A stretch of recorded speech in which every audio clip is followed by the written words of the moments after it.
ప్రపంచానికి దిక్సూచి లాంటి వారు డాక్టర్ బిఆర్ అంబేద్కర్ అని ఒంగోలు శాసనసభ్యులు దామచల జనార్దన్ రావు, పార్లమెంటు సభ్యులు మాగుంట శ్రీనివాసులు రెడ్డి అన్నారు.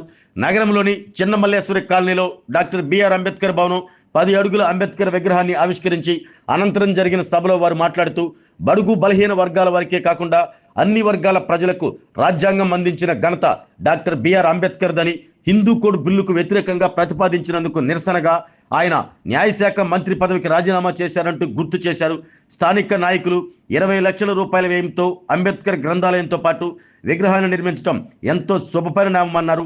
ఈ కార్యక్రమంలో మాల కార్పొరేషన్ చైర్మన్ పెదపూడి విజయ్ కుమార్, వడా chairman Shaik Riyaz, PDCC bank chairman doctor Kamepalli Seetharamaiah, Shashikant Bhushan, Kamepalli Srinivasarao, B Venkat, Ambedkar విగ్రహ కమిటీ పోర్ల అంకంరావు, ఆరితోటి చిరంజీవి, ఆబోతు వెంకటేశ్వర్లు, అంజయ్య, తిమోతి నరసింహం, బాలస్వామి తదితరులు పాల్గొన్నారు.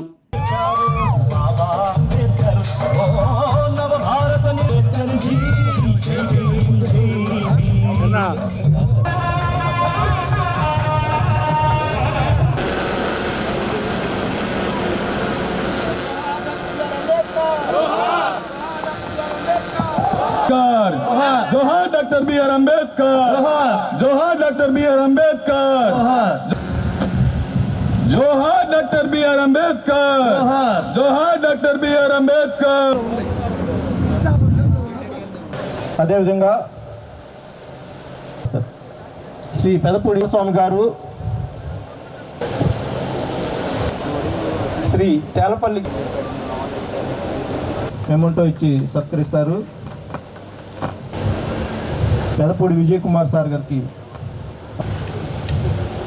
షేక్ రియాజ్ గారికి, రావు గారికి, అయినంపూడి వెంకట నరసింహం గారు, ఆబోతు డేవిడ్ గారు, పోండ్ల అంజయ్ గారు, తిమోతి గారు మెమోంటో ఇచ్చి సత్కరిస్తారు. ఏదైనా కూడా అంబేద్కర్ గారిది ఈరోజు ఒక మంచి కార్యక్రమం ఈరోజు మనం పెట్టుకున్నాం. ఈ రోడ్డు కూడా రాబోయే రోజుల్లో డబల్ రోడ్ అవుతుంది. డబల్ రోడ్డుతో పాటు ఇక్కడి నుంచి ముక్తనదులపాడు, అదేవిధంగా త్రావుగుంటకి కనెక్టింగ్ రోడ్ అవుతుంది. ఆల్రెడీ పెట్టాం. తప్పకుండా కూడా దీన్ని కూడా డబల్ రోడ్ అయిపోయిన తర్వాత మీ కేశరాజుగుంట కళే మారిపోద్ది. దాంతో మన అంబేద్కర్ గారి బొమ్మతోటి ఈ ఏరియా కూడా ఇంకా బాగా డెవలప్ అవడానికి కూడా కారణం ఎక్కువ ఉందని చెప్పి కూడా మీకు తెలియజేస్తున్నా.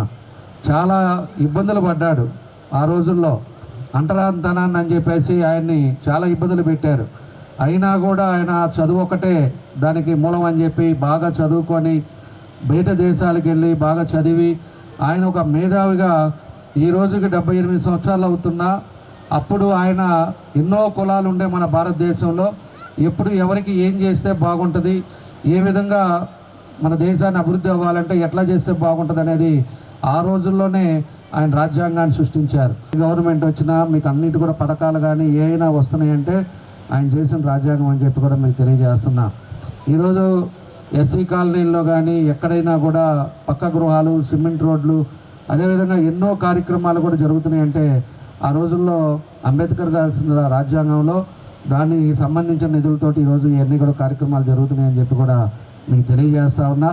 కాబట్టి ఇలాంటి వ్యక్తిని మన ఏరియాలో పెట్టుకోవటం, అందరూ కూడా ఇంతమందిని అందరిని కూడా పిలుచుకోవటం ఒక మంచి కార్యక్రమం కూడా ఈరోజు ఆ కమిటీ సభ్యులు కూడా దగ్గరుండి ఇవన్నీ కూడా ఆర్గనైజ్ చేయటం మనస్ఫూర్తిగా అభినందనలు తెలియజేస్తూ, డాక్టర్ బాబాసాహెబ్ అంబేద్కర్ గారిని అంటే వారు రాజ్యాంగంలో సృష్టించింది ఏమిటంటే ప్రతి ఒక్కరు కూడా నిధులు విధులు అనేది ప్రతి ఒక్కరికి కూడా రాజ్యాంగంలో ఒక హక్కులు కూడా కల్పించాలని ఎన్నో పథకాలు కూడా తీసుకొచ్చిన గొప్ప వ్యక్తి వారు. ఆ రాజ్యాంగమే ఇప్పుడు ఆ కాన్స్టిట్యూషన్నే మనం అప్పుడప్పుడు కూడా అమెండ్మెంట్ చేసుకుంటూ పార్లమెంట్లో ఇప్పటికి 78 సంవత్సరాలు అవుతూ ఉన్నది అది మనం సృష్టించి కూడా. అటువంటిది ఎంతో ముందు చూపుతో వారు ఎన్నో కూడా కార్యక్రమాలన్నీ కూడా అందులో పొందుపరచారంటే వారి ముందు చూపేటువంటిది అనేది కూడా అర్థమవుతుంటుంది.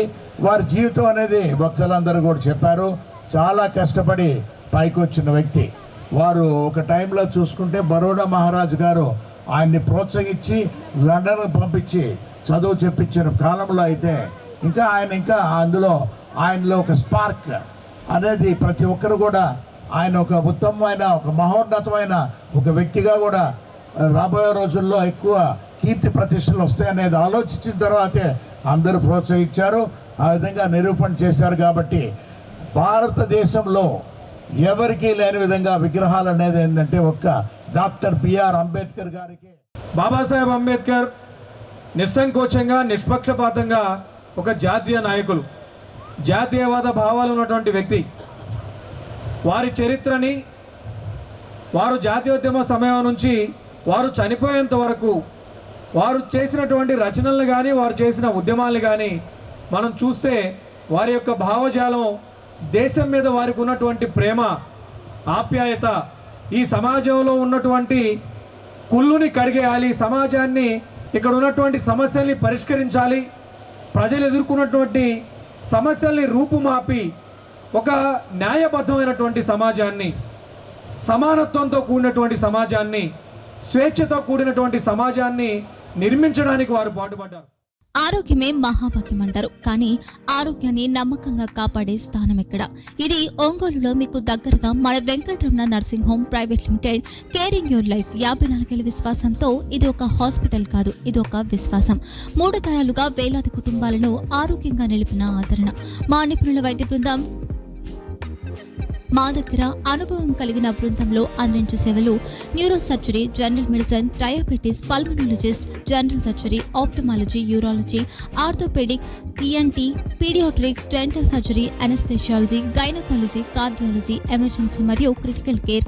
ఒంగోలులో ఆరోగ్యానికి ఒక కొత్త శకం ప్రారంభమవుతుంది. వెంకటరమణ ఐ హాస్పిటల్ ప్రారంభించబడింది. కంటి ఆరోగ్యానికి ప్రత్యేక పరిష్కారంగా ప్రభుత్వ ఉద్యోగులు, రిటైర్డ్ ఉద్యోగులు మరియు వారి కుటుంబ సభ్యుల కోసం ఈహెచ్ఎస్ ద్వారా వైద్యం, క్యాష్లెస్ సేవలు, మెడియాసిస్, స్టార్, జీహెచ్పిఎల్, ఆదిత్య బిర్లా, బజాజ్ అలియన్స్ మరియు ఇతర ప్రముఖ హెల్త్ స్కీమ్లు అందుబాటులో ఉన్నాయి. ఆరోగ్యశ్రీ, డాక్టర్ ఎన్టీఆర్ వైద్య సేవా నిధి అందుబాటులో ఉన్నాయి. చిరునామా ఆర్టీసీ బస్ స్టాండ్ ఎదురుగా, Kurnool road, Ongole. Phone number 08592282623, cell number 9100679099, eye hospital number 9866484770, website www.venkatramanarsinghome.com, Facebook www.facebook.com/pkrnh. Venkataramana nursing home, 3 తరాల విశ్వాసం, నూతనతతో కూడిన సేవ. మేము కేవలం చికిత్స చేయము, మేము శ్రద్ధ వహిస్తాం, పరిరక్షిస్తాం. సేవ చేయడం మాకు ధ్యేయం.